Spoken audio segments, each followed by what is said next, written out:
Hi, my name is Riley. I'm going to be talking about the 5 personality traits in the workplace. So first you got openness, which is just you're being curious, you're original, you're intellectual, creative, open to new ideas. Next we have conscientiousness, which is you're organized, systematic, punctual, achievement oriented, and you're dependable. Next is extroversion, which pretty much is a person who is outgoing, talkative, sociable, and just enjoys social situations in general.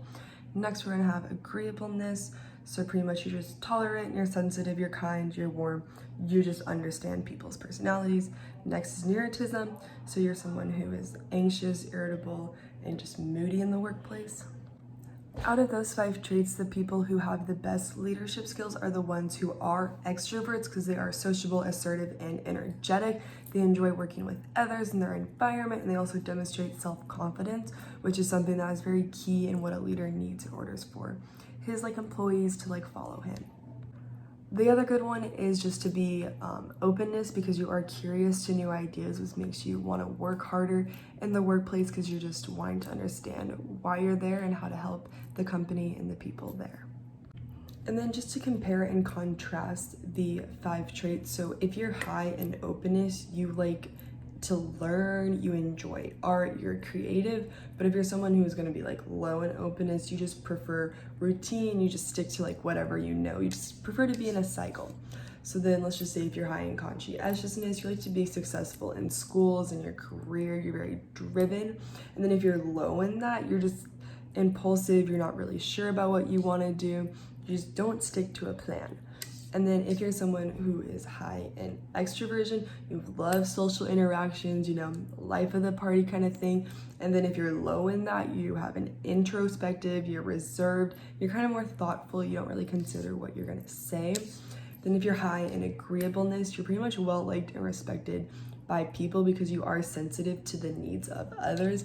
Someone who is low in this is kind of more egotistical, ill-tempered. They don't have that warm, fuzzy feeling that other people enjoy to be around them. As for neuroticism, if you're high in that, you're generally prone to anxiety, you're sad, and then the complete opposite is someone who is brave and they don't really care about what people think. They have no self-doubt. And by making the test simple, it doesn't sort anybody into a certain type, it just informs them into what kind of personality trait that they will have. And it's just no surprise, it's just kind of revealed. So then after taking the personality test, this is what I got, and realizing that if I was to go into a workplace and this would be my results, they would see that I am very high in things that are leadership. I don't get anxious or nervous, and if I do, it's for probably a good reason. If I'm at halfway, agreeableness, I do understand people. Extroversion, I am very talkative. Conscientious, I am organized, I like to get things done right away. As for openness, I also am very curious and want to understand a bunch. Even after doing the test, do I personally think that something like this could show if a person is good or not in the workplace? My answer to that is yes and no. My yeses to it are I am someone that is extroverted. I do enjoy talking to people.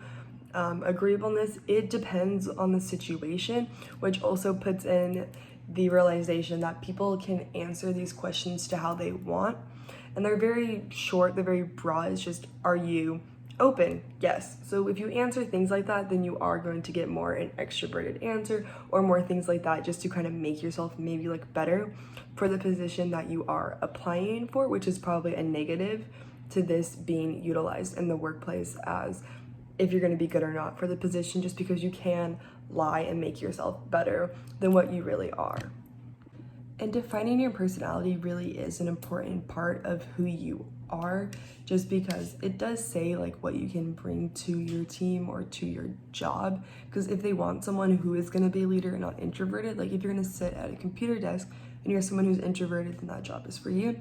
But if they want someone who's going to go out there and do marketing for them, then they're going to want someone who is more extroverted and is more comfortable around being people.